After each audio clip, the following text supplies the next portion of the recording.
los indignados y que ha traspasado nuestras fronteras. Les pongo encima de la mesa solamente el dato de que ese movimiento tiene como eslogan más significativo el de "no nos representan". Y no es un movimiento antisistema, no es un movimiento revolucionario, digamos, que quiera transformar el sistema. No es eso. Esto es un dato significativo. Es un movimiento institucionalmente bastante conservador, pero quiere cambios en el sistema electoral para mejorar la representación, quiere más instrumentos de democracia directa. Lo que dicen es, estos señores, estos partidos, hoy no nos representan, queremos otros que nos representen. Pero repito que si quieren, posteriormente, en el diálogo nos podemos extender en este tema. Yo haré una brevísima, en este punto, y frente a todo lo que he dicho ahora, haré una muy breve defensa de la representación. Yo creo que en ese contexto es cuando más necesario es defender a la representación como técnica democrática por excelencia. Porque a pesar de... no creo que la representación, muchas veces se dice, es el último grado de la perfección democrática. Debemos contentarnos con la representación porque no es posible construir otro sistema de democracia, porque la democracia directa finalmente no es viable. Bueno, junto a ello, junto a las imposibilidades o dificultades técnicas que hoy todavía perduran en relación con técnicas de democracia directa, creo que hay que entender que la representación política, la democracia representativa es, con diferencia, es el mejor sistema democrático que hoy tenemos a nuestra disposición. ¿Por qué? Porque la democracia es finalmente la articulación del interés general del pueblo determinado por ese pueblo. Y la mejor manera de que todo el pueblo participe en esa determinación del interés general es mediante la elección de representantes que, desde su pluralidad ideológica, lo determinen. La participación es un ejercicio noble, bello y necesario en la definición política, pero la participación es siempre de parte interesada. Es una idea que considero esencial frente a la definición del interés general que siempre corresponde a una Cámara parlamentaria en la que están representados intereses contrapuestos y en la que, por mayoría que representa a la mayoría de la sociedad, se decide. Frente a la decisión mayoritaria de una Cámara está siempre la existencia absolutamente legítima, pero de intereses que son intereses de parte, de una de las partes. El gran politólogo italiano Giovanni Sartori decía: hay que salvaguardar a la democracia de las minorías intensas. Cuando él hablaba de las minorías intensas, estaba hablando de las minorías que, en uso absoluto de sus derechos y, desde luego, de manera muy elogiable, participaban activamente. Porque, además, todos los estudios conducen a que la participación se reduce a una parte muy específica de la sociedad. Hay quien dice participan siempre los mismos. Y muchos estudios acaban en esa conclusión. Participan siempre los mismos porque una gran parte de la sociedad no desean participar más allá del proceso electoral en el que le corresponda. Es otra vez la idea antigua de la división del trabajo. Nosotros deseamos la democracia, votamos a nuestros representantes para que sean ellos los que nos gobiernen y decidan. Frente a eso, la idea de la participación, repito, es siempre una idea de un interés más sectorial. Significa que no debemos luchar por enriquecer la democracia representativa con técnicas más deliberativas, con una mayor legitimidad desde la participación. No, por supuesto. Yo creo que hay que conseguir una democracia de mejor calidad, una democracia en donde la participación y la deliberación tengan un espacio más profundo del que han tenido hasta ahora. Ahora bien, la consecución de ese objetivo, la puesta en valor que ello significa de la idea de participación, en cualquier caso debe combinarse, debe conjugarse con esa reivindicación de la representación. Es decir, son ideas complementarias, no debemos nunca jugar a la exclusión de la una frente a la otra, ni erosionar la idea de la representación, simplemente por poner en alza el valor de la participación. Voy a también simplemente exponer cuáles son los ámbitos naturales de esa participación política. El primero, que merecería toda una exposición, es el debate sobre la democracia directa.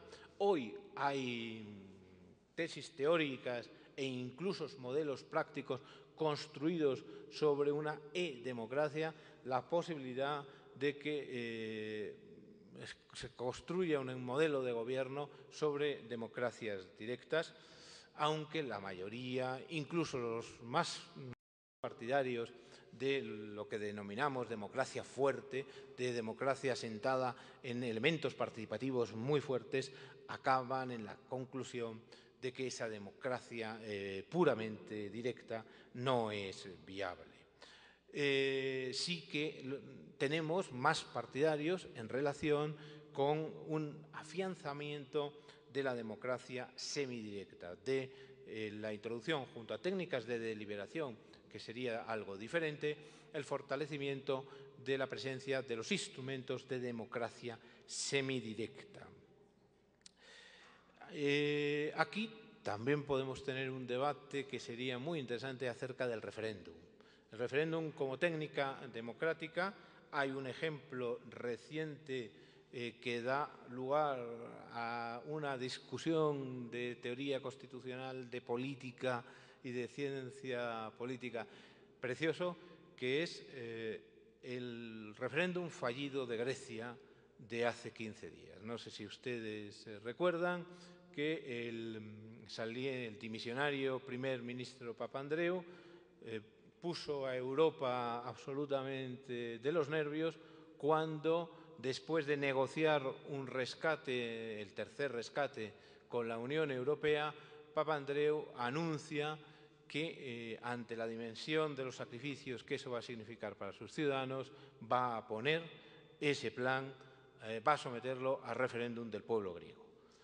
Esto provoca una auténtica tormenta en Europa, sitúa las economías todavía un paso más adelante en la cercanía del precipicio y un gran debate también en Grecia. Finalmente, ante el debate que se suscita en Grecia, Papandreou se ve obligado a retirar esa propuesta y, posteriormente, se ve obligado a dimitir. Pero alrededor, la pregunta es, desde el punto de vista que estamos hablando en esta sala, hay otras muchas preguntas alrededor de ello, pero ¿es lo más democrático ese referéndum? ¿Debería haberse convocado? Ante estas medidas de rescate que conllevan sacrificios enormes, ¿debe convocarse a la ciudadanía? La respuesta inmediata, y solo digo eso, que todos podemos hacernos es sí, por supuesto. Inmediatamente habrá que decir, pero usted en la pregunta debe decir, ¿acepta usted las condiciones del rescate? No. Bueno, en caso contrario, ¿acepta usted la salida de Grecia de la Unión Europea y del euro? Por eso digo que es interesante desde el punto de vista de la teoría, porque un referéndum nunca nos da ni todas las preguntas ni todas las respuestas. Porque un referéndum casi nunca se responde a la pregunta que te plantean. Todos los estudios, por ejemplo, han coincidido en que cuando Francia rechaza en una decisión trágica para la Unión Europea el Tratado Constitucional Europeo, los franceses no están rechazando ese tratado, están haciendo una crítica a su gobierno en ese momento y más en particular a una directiva de la Unión Europea, la Directiva de Servicios, pero el debate no era tanto el tratado que fue el perjudicado, fue el que acabó fracasado por culpa de ese referéndum. Es decir, es muy fácil distorsionar el debate en torno a un referéndum y en el caso griego es paradigmático porque la pregunta no podía ser únicamente usted no quiere, claro, no, ninguno de nosotros quisiéramos para nosotros las condiciones en las que hoy se ve sometido el ciudadano griego, pero la pregunta es ¿cuál es la alternativa? Entonces la pregunta correcta es ¿usted prefiere esto o esto? Esto ya sería una manera más razonable de plantear el referéndum. ¿Qué prefiere, lo malo o lo peor? A lo mejor es eso. O entre dos soluciones malas, ¿cuál prefiere usted? Pero no puede usted plantear solamente una de ellas, porque eso tampoco es verdad a la postre. Junto a la democracia semidirecta tenemos como ámbitos de participación natural el ámbito local, el espacio local, que ha sido elemento natural, ámbito natural de la democracia directa y que yo creo que es su terreno por definición, es donde el ciudadano puede estar más comprometido con la adopción de decisiones, en donde el tipo de decisiones a adoptar puede estar más sujeto a instrumentos de democracia directa. ¿Usted qué prefiere aquí? ¿Una escuela? ¿Usted prefiere un polideportivo? ¿Cómo quiere que se gestione esta partida concreta del presupuesto? Ahí la participación en las comunidades locales es, desde luego, más fácil y es un ámbito muy razonable para desarrollarla. Por supuesto, participación en la administración pública. Un elemento al que me referiré ahora cuando haga una referencia al nuevo constitucionalismo muy significativo es el tema de la participación en el Poder Judicial. La participación en el Poder Judicial tiene dos manifestaciones claras. Una, la participación activa en la impartición de justicia, el jurado. La existencia de la institución del jurado es la participación más pura en la justicia. Curiosamente, hay muchos ciudadanos que no quieren ser jurados. Hay muchos ciudadanos que cuando les corresponde formar parte de un tribunal intentan no serlo, por lo menos en la experiencia española. También es cierto que, al igual que el referéndum y que todas estas instituciones que les estoy señalando, están muy condicionadas por la cultura jurídica y política de un país. Por eso tampoco se puede hablar nunca desde la generalidad. No podemos hacer generalizaciones. Las culturas políticas, la historia de cada país condiciona enormemente el cómo podemos entender estos instrumentos. Evidentemente, en relación con el referéndum, un país como Suiza o Uruguay en América tienen una cultura determinada que los posiciona de una manera. O en relación con el jurado, evidentemente, la cultura de los Estados Unidos de Norteamérica tiene un significado que no tiene, por